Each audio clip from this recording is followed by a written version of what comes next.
Hello everyone, welcome back to my channel. सजग रहौं, प्रगति गरौं भन्दै आज म तपाईलाई वान डे पोर्टफोलियोको चेन्ज देखाउँदैछु। आजको डेट हो 4 जुलाई 2026 र यो अपडेट रहनेछ 3 जुलाई 2026 को। अहिले म म्युचुअल फन्ड पोर्टफोलियो एनालाइसिसको एसेट स्प्लिट वाइज सेक्सनमा आइसकेको छु गाइज। इक्विटीमा 94.32% को एलोकेसन रहेको छ। त्यसैगरी डेब्टमा 5.69% को एलोकेसन रहेको छ। यहाँनिर 0.01% को डिफरेन्ट आएको छ। बाँकी मार्केट क्याप स्प्लिटको कुरा गरौँ त देख्न सक्नुहुन्छ गाइज। लार्ज क्यापमा 64.18% को एलोकेसन रहेको छ। मिड क्यापमा 26.39% को एलोकेसन रहेको छ। त्यसैगरी स्मल क्यापमा 9.42% को एलोकेसन रहेको छ।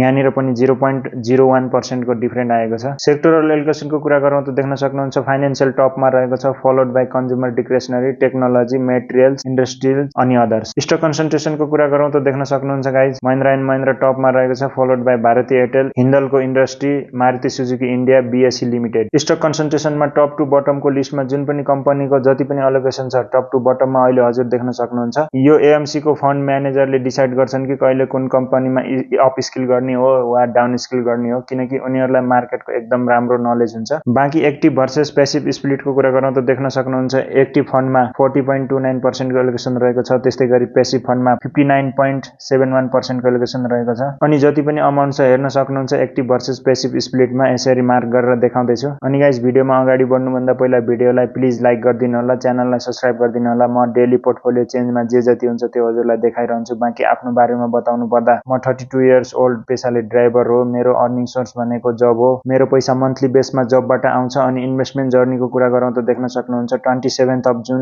2022 बाट मैले इन्भेस्टमेन्ट सुरु गरेको हो र अहिले 4 इयर्स कम्प्लिट भइसकेको छ। अनि वान डे चेन्जको कुरा गरौँ त देख्न सक्नुहुन्छ 5634 रुपिजको नेगेटिभ रिटर्न हिजोको दिनमा आयो, जो पर्सेन्टेजमा 0.62% हुन आउँछ। बाँकी होल्डिङको कुरा गरौँ त देख्न सक्नुहुन्छ 8,97,000 मा झरेको छ हिजोको नेगेटिभको कारणले गर्दाखेरि। त्यसैगरी टोटल रिटर्नको कुरा गरौँ त देख्न सक्नुहुन्छ 27,489 रुपिज पोजिटिभमा रहेको छ, जुन पर्सेन्टेजमा कुरा गर्दाखेरि 3.16% पोजिटिभ हुन आउँछ। इन्भेस्टेड अमाउन्टको कुरा गरौँ त देख्न सक्नुहुन्छ 8,70,000 इन्भेस्टमेन्ट भएको छ मेरो टोटल। बाँकी एक्सआइआर देख्न सक्नुहुन्छ घटेर 6.92% मा आएको छ। बाँकी साथीहरू 8,97,000 को पोर्टफोलियोमा मैले जम्मा दुईवटा फन्डमा मात्र इन्भेस्टमेन्ट गर्छु, जुन चाहिँ एउटा हो Nippon India Nifty 500 momentum 50 index fund र सेकेन्ड हो Parag Parikh flexi cap fund. First फन्डमा 7,341 रुपिजको नेगेटिभ रिटर्न आयो हिजोको दिनमा भने सेकेन्ड फन्डमा 1,706 रुपिजको पोजिटिभ रिटर्न आयो। अनि गाइज देख्न सक्नुहुन्छ करेन्ट र इन्भेस्टेड भनेर यहाँनिर लेखेको छ।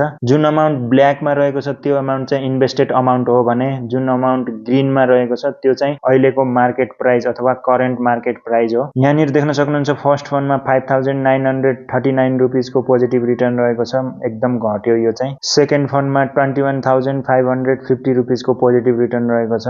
सो गाइज मार्केट माथि तल जता गए पनि मेरो टार्गेट हो 1 करोड पुर्याउने। जबसम्म 1 करोड पुग्दैन तबसम्म म्युचुअल फन्डको पोर्टफोलियो एनालाइसिस भिडियो लिएर आउनेछु। यसै गरी भिडियो बनाएर हजुरहरूलाई पनि लगानी गर्ने हौसला बढाउने कोसिस गर्नेछु। हजुरहरू पनि मलाई हेरेर मसँगै लगानी सुरु गर्नुहुन्छ भन्ने आशा गरेको छु। अरू त म के नै भन्न सक्छु र, के गर्ने के नगर्ने त्यो सब हजुरको हातमा छ। सो आजको भिडियो यो नै थियो। Okay guys, hope you like this video. यस्तै भिडियो हेर्नको लागि हाम्रो युट्युब च्यानललाई सब्स्क्राइब गरिदिनु होला, आफ्नो फ्रेन्ड्सलाई पनि सेयर गरिदिनु होला। नेक्स्ट भिडियोमा भेटौँला, तबसम्मको लागि good bye, take care, thank you so much for watching this video. Stay tune, thank you.